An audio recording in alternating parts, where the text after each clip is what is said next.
Today we're pleased to have on the show Alice Bussell from the Dolphin Conservation Trust. Tell us about the trust, Alice.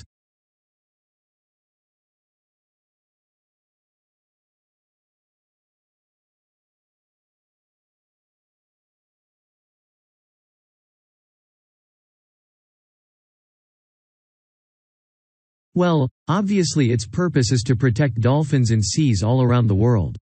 It tries to raise people's awareness of the problems these marine creatures are suffering because of pollution and other threats.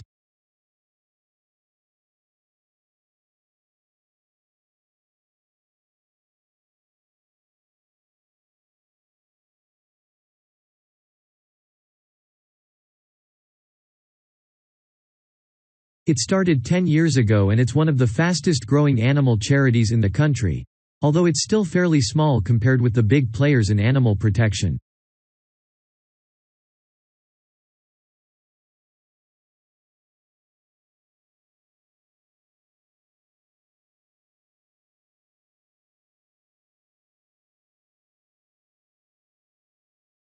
We are particularly proud of the work we do in education. Last year we visited a huge number of schools in different parts of the country, going round to talk to children and young people aged from 5 to 18.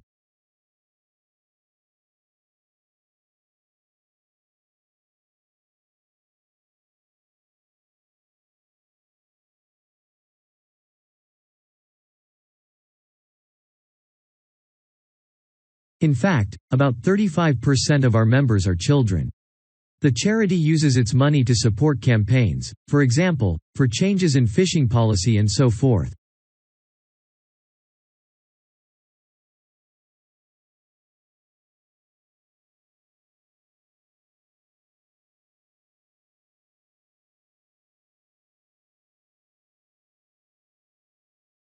It hopes soon to be able to employ its first full-time biologist, with dolphin expertise, to monitor populations.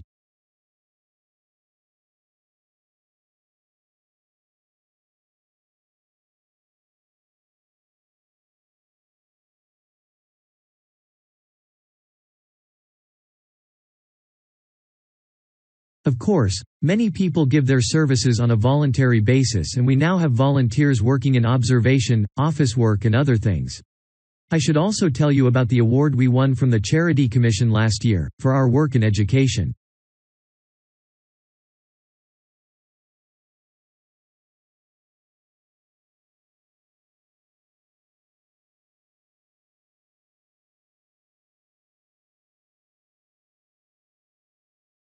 Although it's not meant an enormous amount of money for us, it has made our activities even more widely publicized and understood.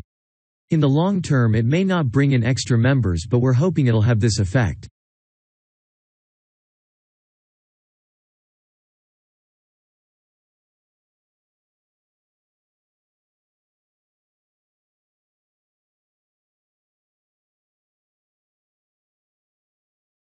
Is it possible to see dolphins in UK waters?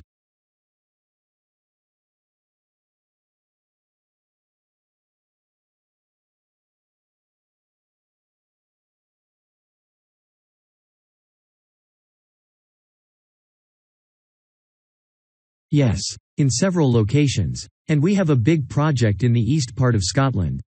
This has long been a haven for dolphins because it has very little shipping.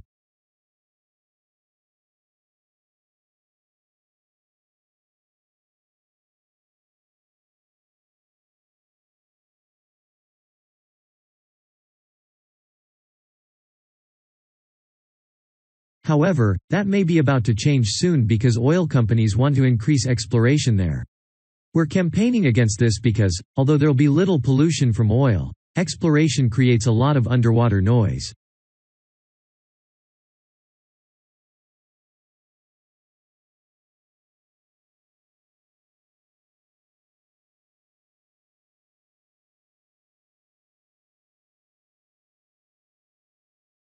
It means the dolphins can't rest and socialize. This is how I became interested in dolphin conservation in the first place. I had never seen one and I hadn't been particularly interested in them at school.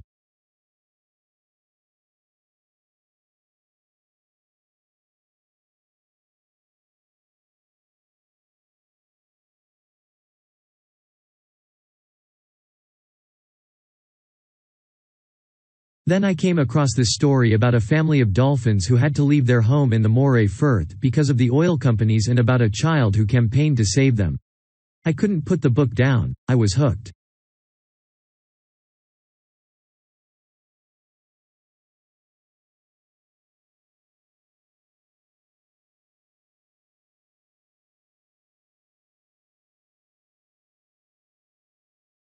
I'm sure our listeners will want to find out what they can do to help. You mentioned the Adopt a Dolphin scheme. Can you tell us about that?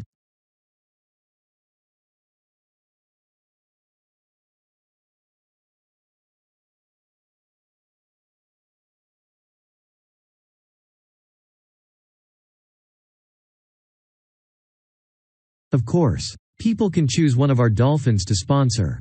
They receive a picture of it and news updates.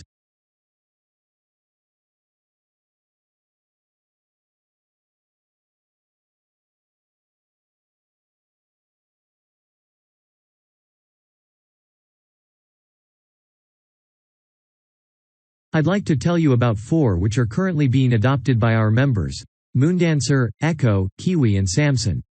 Unfortunately, Echo is being rather elusive this year and hasn't yet been sighted by our observers, but we remain optimistic that he'll be out there soon.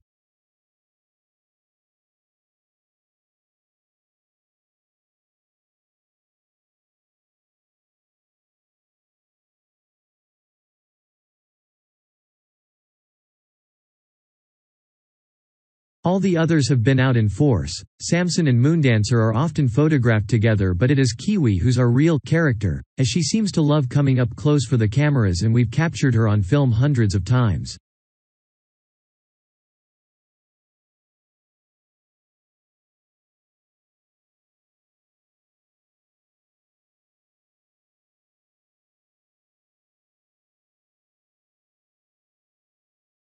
They all have their own personalities.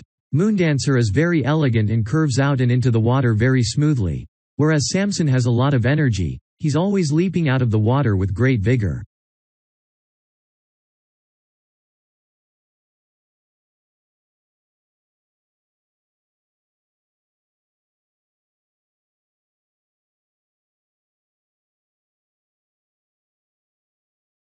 You'd probably expect him to be the youngest. He's not quite, that's Kiwi. But Samson's the latest of our dolphins to be chosen for the scheme.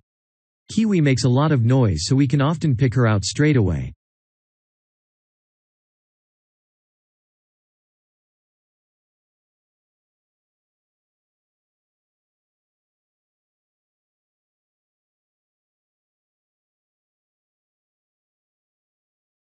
Echo and Moondancer are noisy too, but Moondancer's easy to find because she has a particularly large fin on her back, which makes her easy to identify. So, yes, they're all very different.